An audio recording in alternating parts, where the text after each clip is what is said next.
आज मैं एक ऐसे शख्सियत की बायोग्राफी आपको बताने जा रहा हूँ जिसका जीवन बहुत ही कठिनाइयों और संघर्ष के साथ गुजरा और उन्होंने एक ऐसा मुकाम हासिल किया जो एक विचारणीय और सराहनीय रहा। आप हमारे चैनल पर नए हैं तो चैनल को सब्सक्राइब कर लें, वीडियो को लाइक करें, क्योंकि किसी के जीवन में टर्निंग पॉइंट ले आना सराहनीय कार्य होता है।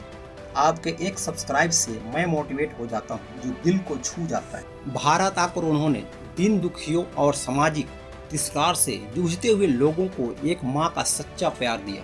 उनके पास एक धर्म था, मानव सेवा सर्वधर्म। उनके सेवा में जितनी बाधाएं व कठिनाइयां आईं, उनका डट कर मुकाबला किया। भारत में गरीबी और भूखमरी से लाचार गरीबों के लिए काम करने वाली ये संत ग्रेजुएशन के बाद ईसाई मिशनरी के लिए काम की। वह नन बन गई। नन की कड़ी ट्रेनिंग लेकर उन्होंने बंगाल के कोलकाता में स्कूलों में काम करना शुरू किया। एक ईसाई संत 9 दशक से भी ज्यादा समय पहले यूगोस्लाविया से भारत पहुंची। उसके बाद वह कभी अपने वतन वापस नहीं लौट सके। उन्होंने भारत में गरीबी और भूखमरी से लाचार लोगों के लिए इतना काम किया कि सरकार ने उन्हें भारत रत्न से सम्मानित किया। इस भारत की धरती से उनको इतना लगाव हो गया कि वह इस देश को अपना कर्म भूमि चुन लिया। दरअसल मदर टेरेसा ने पहली बार कोलकाता आने के बाद सेंट ट्रेस स्कूल में पढ़ना शुरू किया।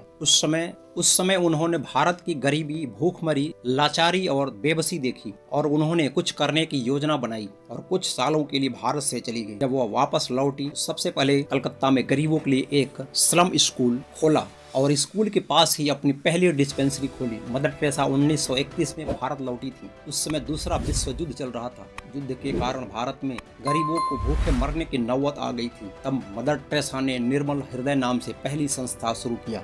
बच्चों और महिलाओं की हालत सबसे ज्यादा खराब थी। मदर टेरेसा ने गरीब बच्चों को पढ़ाना शुरू किया, बीमारों को इलाज शुरू किया। उन्होंने कहा कि सभी इस ईश्वर के संतान हैं, इसलिए हर व्यक्ति को पूरे सम्मान के साथ जीने का अधिकार है। जब देश आजाद हुआ तो भयानक दंगे हुए। मदर टेरेसा दंगा पीड़ितों को सेवा बड़े ही तन मन से किया। अपने संस्था के जरिए उन्होंने जाति और धर्म से ऊपर उठकर हर जरूरतमंदों की खुलकर सेवा की। उनके संस्था में गरीबों की लवारिस हालत में मौत होने पर उनके धर्म के हिसाब से अंतिम संस्कार कराती थी। मदर टेरेसा ने आजादी के तुरंत बाद ही भारत की नागरिकता ले ली थी। वह बेहतरीन बंगाली बोलती थी, मगर मदर टेरेसा को भारत रत्न से सम्मानित किया गया। इसके अलावा उन्होंने 1979 में शांति के नोबेल पुरस्कार से भी नवाजा गया। उनको अमेरिका और रूस के सर्वोच्च पुरस्कार से भी सम्मानित किया गया। 26 अगस्त 1910 को जन्मी मदर टेरेसा का असली नाम अनेंजे गोंजा बोयाजिऊ था। महज 9 साल के उम्र में ही उनके पिता का देहांत हो गया। उसके बाद माँ ने घर की जिम्मेदारी उठाई। तब उन्होंने सिलाई कढ़ाई करके माँ का हाथ बटाया। बचपन में ही उनके दिल में अभावग्रस्त लोगों की मदद करने की भावना